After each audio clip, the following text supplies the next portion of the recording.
লীগের বিশ্ব ইজতেমা শুধু বাংলাদেশ না, সারা দুনিয়ায় একটা ফেনোমেনন হয়ে উঠছিল। শুধু ধর্মীয় গুরুত্বেই না, সামাজিক প্রভাব, অতুলনীয় একটা ইভেন্ট ম্যানেজমেন্ট ক্যাপাসিটি, জাতীয় ঐক্যের মঞ্চ হিসাবে বিশ্ব ইজতেমা এক শক্তিশালী ইমেজ নিয়ে দাঁড়াইতেছিল। যত রাজনৈতিক মতাদর্শিক বিরোধ থাকুক না কেন, শীর্ষ রাজনৈতিক নেতারা সারা দেশের মানুষের সাথে আখিরি মোনাজাতে দাঁড়াইতেন। কিন্তু ইসলামোফোব দুনিয়ার ভয় সম্মিলিত মুসলমানরা একসাথে দাঁড়ায় নামাজ পড়লেও ওদের চুলকানি শুরু হয়। এইটারে সে ঘরের অন্দরে হান্দাই দিতে চায়, কয় ধর্ম প্রাইভেট ব্যাপার, তুমি ঘরের মধ্যে করবা। আর বিশ্ব ইজতেমার মতো সুবিশাল দুনিয়ার দ্বিতীয় বৃহত্তম মুসলিম সমাবেশকে ধ্বংস করার পরিকল্পনা শুরু হয় ওয়ার অন টেররের প্রজেক্ট হিসাবে। এই কাজে প্রত্যক্ষভাবে হাত লাগায় ইন্ডিয়া। আর ইন্ডিয়ার বাংলাদেশের সকল লেসপেন্সার, আওয়ামী লীগ, ডেইলি স্টার এবং প্রথম আলো। অনেকে বলতে পারেন, আপনি সব কিছুতেই ডেইলি স্টারের সংযোগ দেখেন কেন? আরে ভাই, সংযোগ থাকলে আমি কি করব? দুয়ে দুয়ে চার মিলে গেলে আমি কি সেটাকে 10 দেখাবো? তবে আমি এই ধর্মীয় ইস্যু নিয়ে দূরে থাকার সিদ্ধান্ত নিয়েছিলাম। আমি ভাবছিলাম আমাদের মুরব্বী আলেম ওলামারা এই ব্যাপারটা নিয়ে ডিল করবেন। কিন্তু যখন এর পিছে আওয়ামী লীগ, ভারতের পরিকল্পনা আবিষ্কার করলাম, প্রথম আলো, ডেইলি স্টারের সংযোগ আবিষ্কার করলাম, তখন এই সমাজের একজন হইয়া এই ইস্যু নিয়ে চুপ থাকতে পারলাম না। শুধু তাই না, কিভাবে ভারতের এই লেসপেন্সারগুলা বর্তমান সরকারের ঘনিষ্ঠ হওয়ার কাজ সফলভাবে সম্পন্ন করে ফেলছে, সেটা দেখে আমি আতঙ্কিত হয়ে গেলাম। বৈষম্য বিরোধী ছাত্রদের মূল নেতৃত্বের কাছাকাছি চলে আসছে তারা। এর ফলে ফ্যাসি বিরোধী লড়াইয়ের মূল শক্তি হেফাজতের সাথে বর্তমান সরকারের দূরত্ব তৈরির ঝুঁকি তৈরি হয়েছে।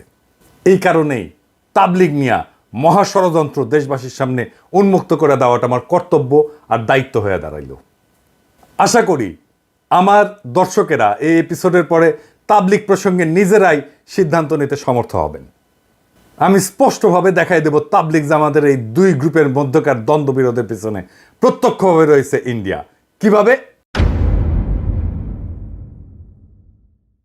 তাবলিগের ভেতরে যাদেরকে জুবায়েরপন্থী বলা হইতেছে, সেইটাই তাবলিগের মূলধারা। সেই পক্ষের সাথে আছেন বাংলাদেশের কওমি, দেওবন্দি, হেফাজত ঘরানার অর্থাৎ মূলধারার আলেম সমাজের প্রায় সকলেই, এবং তাবলিগের সাথে সংশ্লিষ্ট সাধারণ জনতার বৃহৎ সংখ্যাগরিষ্ঠ অংশ। আবার ইন্টারেস্টিং ব্যাপার হইতেছে, এই পক্ষ আদর্শগত এবং মনস্তাত্ত্বিকভাবে শেখ হাসিনার ফ্যাসিবাদী শাসন এবং ভারতীয় আধিপত্যবাদের ঘোর বিরোধী।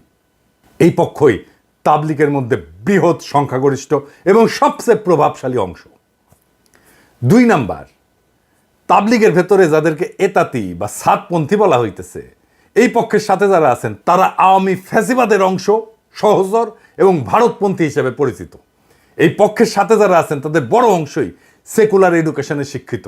মূলধারার সুপরিচিত আলেমদের কেউই এই পক্ষের সাথে নাই। এই পক্ষের নেতৃত্বে বা সামনের সারিতে যারা আসেন তাদের কয়েকজনকে আমরা দেখি। আলহাজ সৈয়দ ওয়াসিফুল ইসলাম, উনি কে? উনি ডেইলি স্টার পত্রিকার সম্পাদক মাহফুজা নামের স্ত্রী শাহিনা নামের ছোট ভাই।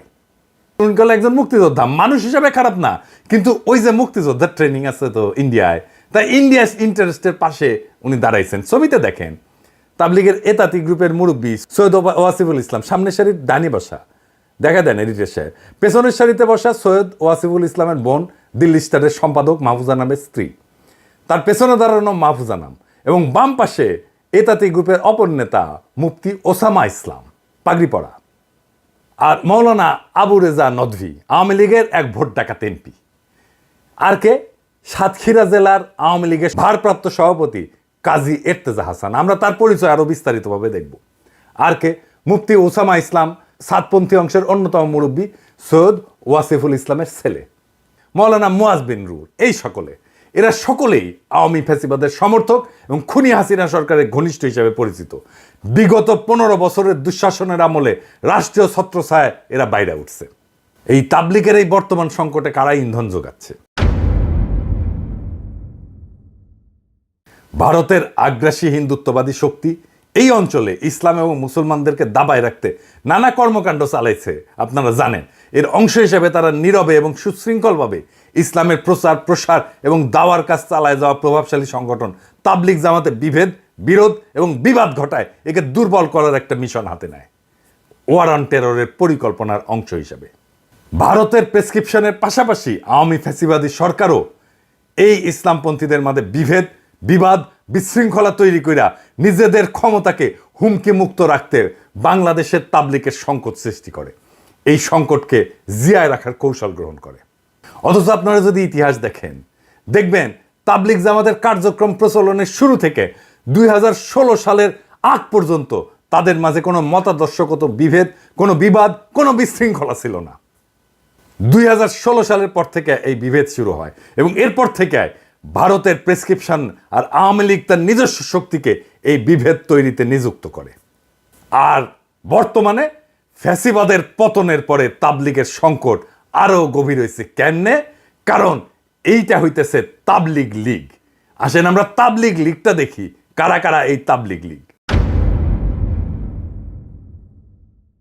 আওয়ামী ফ্যাসিবাদী সরকারের পতনের পর বিচারক লীগ, আনসার লীগ, গার্মেন্টস লীগ, রিক্সা লীগ, ছাত্রলীগ, ইসকন লীগ, এগুলোর মাধ্যমে বিপ্লব এবং জন অভ্যুত্থানকে নস্যাৎ করা এবং অন্তর্বর্তী সরকারকে ব্যর্থ করার দেশবিরোধী নানা চক্রান্তের মতোই ভারতের মদতপুষ্ট আওয়ামী ফ্যাসিবাদীরা তাবলিগের এতাতি গোষ্ঠীকে দিয়ে একটা বড় গোলযোগের চেষ্টা করতেছে। এই এতাতিকেও একটা অতি ক্ষুদ্র অংশ, অথচ এদের শক্তিকে ফুলায় ফাপায় বড় করে দেখানোর চেষ্টা করা হয়। মাহফুজা নামের ঘনিষ্ঠ আত্মীয়তা সূত্রে ডেইলি স্টার এবং প্রথম আলো এই সংকটের শুরু থেকেই এতাতিদের পক্ষে নিয়ে তাদের অনুকূলে প্রচুর নিউজ প্রচার করে এবং ইন্ধন যোগায় আসে। এডিটর সাহেব, তাবলিগের এতাতিদের পক্ষে প্রথম আলো লিখা সার্চ দেন তো গুগলে, কার নিউজ আসে দেখেন। আপনি গত কয়েকদিনে প্রথম আলো সংবাদ পরিবেশনের চিত্র দেখলেই বুঝবেন এই সার্চ দেওয়ার পরে। আমি আর বিস্তারিত গেলাম না। মজার বিষয় হচ্ছে প্রথম আলো, ডেইলি স্টার, কালের কণ্ঠ, বাংলাদেশ প্রতিদিন, যুগান্তর, কালবেলা এই সমস্ত পত্রিকা আলেম ওলামা ও ইসলামপন্থীদের সংবাদের প্রকাশ বরাবর এড়ায় গেলেও 2017 সালে তাবলিগের চলমান সংকটের শুরু থেকেই এতাতি গ্রুপের পক্ষ নিয়ে নানা ইন্টারেস্টিং নিউজ করে আসতেছে। এখন এই মুহূর্তে তাবলিগের এই দুই গ্রুপের বিভেদ কোন পর্যায়ে আছে, এইটা আমার দর্শকদের একটু জানা থাকা দরকার। আমি যতটুকু অনুসন্ধান করে পাইছি সেটার ভিত্তিতে আমি বলতেছি, আপনারা বাস্তবতার সাথে মিলায় দেখবেন। তাবলিগ জামাতের দুই পক্ষের সার্বিক পরিস্থিতি বর্তমানে যে জায়গায় ঠেকছে, এতে করে দুই পক্ষে ঐক্যবদ্ধ করা আর সম্ভবপর না। কারণ এক পক্ষে যারা নেতৃত্বে আছেন তারা হইতেছেন মূলধারার আলেম সমাজ এবং অন্য পক্ষের নেতৃত্বে যারা আছেন তারা হইলেন আওয়ামীপন্থী জেনারেল শিক্ষিত। এই আওয়ামীপন্থী অংশকে নিঃশর্ত সমর্থন যোগাচ্ছে প্রথম আলো, ডেইলি স্টার সহ ভারত বান্ধব মিডিয়া সমূহ। কারণ সাধারণ মুসল্লি এদের সাথে নাই বললেই চলে, এদেরকে জিয়ায় রাখছে প্রথম আলো, ডেইলি স্টার সহ ভারতপন্থী মিডিয়াগুলা। আসেন এবার এই এতাতি নেতা একজন সৈয়দ কাজী এরতেজা হাসানকে দেখি। আসেন তার কিছু ছবি দেখি। দেখেছেন হাসিনার সাথে জননেত্রী শেখ হাসিনার ধর্মচিন্তা নামে বইও লিখছে, দেখেছেন? সাতক্ষীরার 2 আসনে আওয়ামী লীগের মনোনয়ন জমা দিতেছে। দেখেন এতাতিদের পৃষ্ঠপোষকতায় অনন্ত জলিলও আছে। অনন্ত জলিল মাঝে মাঝে দেখেন না ধর্ম নিয়ে চিক্কুর পারে, কেন এই যে এই এতাতিদের সাথে আছে। অনন্ত জলিলের দেখে আবার অনেকে গইলা যায়, কারণ অনন্ত জলিল এই এরতেজা হাসান আর মুফতি ওসামা ইসলামের বন্ধু। এতাতি নেতারা আবার সিনেমাও বানায়, দেখেন দেখেছেন? আবার ওইটা আবার অনন্ত জলিল প্রমোট করে, চমৎকার ডিস্কো হুজুর আর কি। জালিয়াতি আর প্রতারণার অভিযোগে গ্রেপ্তার করা হয়েছিল এই এরতেজা হাসানকে। হাসিনাই গ্রেপ্তার করছিল, মানে কত কেন বড় হইলে যার এটা উপেক্ষা করে রাখতে পারে নাই। হাসিনার সাথে নিয়মিত সফরে যাইতো এরতেজা, আরব আমিরাতে গেছে, ইন্ডিয়া সফরে গেছে। তার প্রতারণার বিরুদ্ধে ঢাকায় মানববন্ধন পর্যন্ত হয়েছে। দেখেন দেখেন কি কয়, জাতির পিতার রক্ত দিয়া আরো বেশি ঋণী করে গেছেন এরতেজা হাসান। এই কাজী এরতেজা হাসান আওয়ামী লীগের ধর্ম বিষয়ক উপকমিটির সদস্য, সাতক্ষীরা জেলার আওয়ামী লীগের ভারপ্রাপ্ত সভাপতি হইতেছে এই এরতেজা হাসান। ওর তো এখন জেলে থাকার কথা। আবার প্রথম আলো তারা কেমনে প্রমোট করে দেখেন, জামিন পেয়েছে এটা মামলায়, সেটাও এত বড় নিউজ করেছে। আরে আশ্চর্য ব্যাপার, দেখেছেন কারো জামিন পেলে এত বড় নিউজ করে? না জানি ওই একটা কোন বড় একটা তালে বড় এসে গেছে। এখন দেখেন প্রাইভেট স্পেসে বাসার মধ্যে ছবি তুলে খাতির করে হাসনাত, সার্জিস, আসিফ। আসিফ কি খুশি ছবি তুলে, দেখছেন? এমন কি আসিফ নজরুলের সাথে ঘনিষ্ঠতা দেখেন।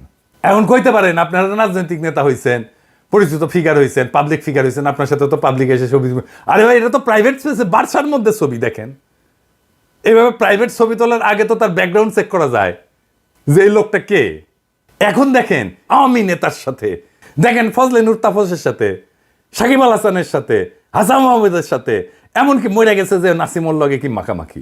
সুতরাং এই যে বিবাদে যদি দেশ বরণ্য গ্রহণযোগ্য আলেম এবং দায়িত্বশীল বর্গ আগায়ও আসে, এই দুই পক্ষকে ঐক্যবদ্ধ করার উদ্যোগ সফল হবে এটা কখনো আশা করা যায় না। কারণ এটা তো বুঝলেন যে এই বিভেদ বা বিবাদটা চাপায় দেওয়া আধিপত্যবাদী হিন্দুত্ববাদী শক্তি এই বিভেদটা চাপায় দিছে। কারণ এই পর্যায়ে কি করা যায়, এটা একটা সলিউশন তো করতে হবে।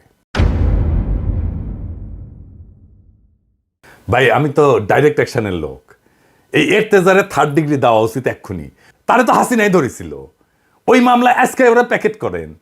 এই ভিডিও যাওয়ার পরে যারা বিভ্রান্ত ছিলেন সাধারণ মুসলমান সমাজ, তারা সরে যাবে এই এরতেজাদের পিছন থেকে, অনেক বিষয় ক্লিয়ার হয়ে যাবে। এখনই সময় ইন্ডিয়ান ষড়যন্ত্রকে প্যাকেট করে দেওয়া পুরাপুরি। কারণ আমাদের তো তাবলিগকে রক্ষা করতে হবে, আমাদের সেই আগের ঐতিহ্যকে ফিরে আনতে হবে। এর বাইরে যদি ডাইরেক্ট অ্যাকশনে না যান, তারও পথ আছে। সরকার গ্রহণযোগ্য আলেমদেরকে নিয়ে একটা উদ্যোগ নিতে পারে। সেই ক্ষেত্রে জাতীয় স্তরে গ্রহণযোগ্য এবং তাবলিগের বাইরের আলেমদেরকে সম্পৃক্ত কইরা মতামত বা পরামর্শ চাওয়া যেতে পারে এবং তাদের মাধ্যমে পাওয়া প্রস্তাবনা দিয়া সমাধানের উদ্যোগ নেওয়া যেতে পারে। যেই মুরব্বীদের নিয়ে এই উদ্যোগ নেওয়া যাইতে পারে, আমি কয়েকটা নাম বলি, আর দেখেন এটা আরো কিছু যুক্ত করতেও পারেন, কিন্তু আমি কয়েকজনের নাম বলতেছি। 1 নাম্বার, এর ধর্ম উপদেষ্টা তো থাকবেনই এখানে, হ্যাঁ, যে ডক্টর আফামা মাওলানা খালেদ হোসেন, উনি থাকবেন। 2 নাম্বার, জাতীয় মসজিদ বাইতুল মোকাররমের খতিব মুফতি আব্দুল মালিক, উনিও থাকবেন। সর্বোচ্চ কওমি মাদ্রাসার যে শিক্ষা বোর্ড, হায়াতুল উলউইয়ার চেয়ারম্যান এবং বেফাক বোর্ডের সভাপতি মুফতি মাহমুদুল হাসান, উনিও থাকবেন। আর দেশের প্রাচীন বৃহৎ মাদ্রাসা হিসেবে সমাদৃত হাটহাজারী মাদ্রাসার পরিচালক এবং পটিয়া মাদ্রাসার পরিচালক, ওনারা থাকবেন। ইসলামিক ফাউন্ডেশনের গভর্নর এবং বোর্ড অফ গভর্নর্সের সদস্যবৃন্দ থাকবেন। তবে এখানে আমি একটা জিনিস একটু বলে রাখি, কিছু মনে করেন না। আমি যে বিষয়টা বলে রাখতেছি এটা সতর্কতা হিসাবে, মানে আপনাদের সাথে মহব্বত নাই আমার এই বিষয়টা এরকম মনে করেন না। যেমন ধরেন, যদি এটা সত্যিকার অর্থে সমাধান করতে চাই, তাহলে জাতীয় স্তরে সুপরিচিত গ্রহণযোগ্য ইসলামিক ব্যাখ্যিত আলেম বাছাই করার সময় কয়েকটা বিষয় একটু খেয়াল রাখতে হবে, একটু মেহরবানি কইরা। যেমন ধরেন আহলে হাদিস মতবাদপন্থী, মাজারপন্থী বা জামাত ইসলামী ঘরানার কাউকে রাখাটা ফলপ্রসূ হবে না। এই জন্য না যে আমি ওনাদের মহব্বত করি না, সেই জন্য তা না, ওনাদের বাইরে রাখতে বলছি কারণ এই 3 মতাদর্শের লোকজন তাবলিগ জামাতের কার্যক্রমকে পছন্দ করেন না। তাই এই সমস্যার সমাধানের ক্ষেত্রে, কার্যকর সমাধানের ক্ষেত্রে আন্তরিকতা দেখাতে পারবেন বা তাদের ইনপুটটা কাজে লাগবে, এইটা আমার সন্দেহ আছে। তো ওনারা বাইরে থাকলেই ভালো আর কি, এটা যাদের অ্যাফেয়ার্স তারাই এটা ম্যানেজ করলেন। তো এই সংকটের সমাধান কিভাবে হইতে পারে সেটা মুরব্বীরা আলাপ করবেন। আমি এটা রাস্তা বাতলাই দিতে পারি যেভাবে হইতে পারে আর কি। দেখেন, শুনে দেখেন, ভালো লাগলে নেবেন, না লাগলে ফেলা দেবেন, কোনো অসুবিধা নাই। আসেন সেটা কি হইতে পারে সেটা দেখি। যেহেতু আমরা আগে দেখছি যে 2 পক্ষকে একীভূত করা অসম্ভব, সুতরাং এর স্থায়ী সমাধান করতে হলে বিশেষভাবে কেন্দ্রীয় মার্কাজ মসজিদ এবং ইজতেমা মাঠ পৃথক করার উপরে 2টা পদক্ষেপ নিতে হবে। 1 নাম্বার, কাকরাইল মসজিদ, যেটা বিপুল সংখ্যাগরিষ্ঠ ওলামায়ে কেরাম, তার নেতৃত্বাধীন পক্ষকে কেন্দ্রীয় কার্যক্রম চালানোর জন্য সম্পূর্ণভাবে ছেড়ে দিতে হবে। রাজধানী ঢাকা পৃথক অন্য একটা মসজিদকে নির্বাচন কইরা সাতপন্থীদেরকে তাদেরকে কার্যক্রম পরিচালনার জন্য পৃথক করে দেওয়া যেতে পারে। 2 নাম্বার, টঙ্গীতে যে বাৎসরিক বিশ্ব ইজতেমা, এর আয়োজনে পাশাপাশি বা লাগোয়া সময় ভাগাভাগি না কইরা ন্যূনতম 1 বা 1.5 মাসের বিরতি দিয়া উভয় গ্রুপের জন্য বরাদ্দ দেওয়া যেতে পারে। তবে সবচেয়ে ভালো হয় টঙ্গীর বিশ্ব ইজতেমা স্থল বিপুল সংখ্যাগরিষ্ঠ ওলামায়ে কেরাম এর নেতৃত্বাধীন পক্ষকে ছেড়ে দিয়া সাতপন্থীদের জন্য পৃথক ইজতেমা ময়দান নির্ধারণ করে দেওয়া। এইটা আলাপ আলোচনার মাধ্যমে এই 2টা সিদ্ধান্ত যদি নেওয়া যায়, আশা করা যায় তাবলিগ নিয়ে 2 গ্রুপের চলমান সংকট মোটা দাগে সমাধান হয়ে যাবে। তারপরে যত দিন যাবে আস্তে আস্তে আস্তে আস্তে এই বিষয়টা সেটেল করে যাবে। কারণ ইতিমধ্যে জেলা পর্যায়ে এই 2 গ্রুপের মার্কাজ মসজিদ কিন্তু পৃথক করা হয়ে গেছে এবং যে কারণে জেলা পর্যায়ে বিশৃঙ্খলা বা সহিংসতার তেমন কোনো খবর পাওয়া যায় না। এটা কিন্তু মোটামুটি জেলা পর্যায়ে সেটেল, কেন্দ্রীয় পর্যায়ে এসে সেটেল হয় নাই। তাই কেন্দ্রীয় পর্যায়ে এই পদক্ষেপগুলো নিলে এটা সেটেল হয়ে যাবে আমি আশা করি। রাজধানীতে 2টা জিনিস, কেন্দ্রীয় মার্কাজ মসজিদ এবং ইজতেমার মাঠ, এটা যদি পৃথক করা না যায় তাহলে তাবলিগের চলমান সমস্যার সমাধান আসবে না, হবে না, বরং এইটাকে পুঁজি কইরা বিভিন্ন সুযোগ সন্ধানীরা উভয় গ্রুপকে নানাভাবে প্ররোচিত কইরা সমস্যাকে জিয়ায় রাখবে বা আরো প্রকট করতে চাইতে পারে। তাবলিগের উপরে যে কালো ছায়া নামছে ভারতের পরিকল্পনায়, তা আমাদের দূর করতে হবে। আমাদের হারানো ঐক্যের ঐতিহ্য পুনরুদ্ধার করতে হবে, আর এটা করা খুবই সম্ভব। আপনারা জানেন সমস্যা কোথায়। সমস্যার উৎস যদি চিহ্নিত করা যায়, তাহলে সমাধান করলে অর্ধেক হইয়া যায়। আমার মনে হয় আমি সমস্যাকে চিহ্নিত করে সমাধানের পথ দেখাই দিতে পারছি।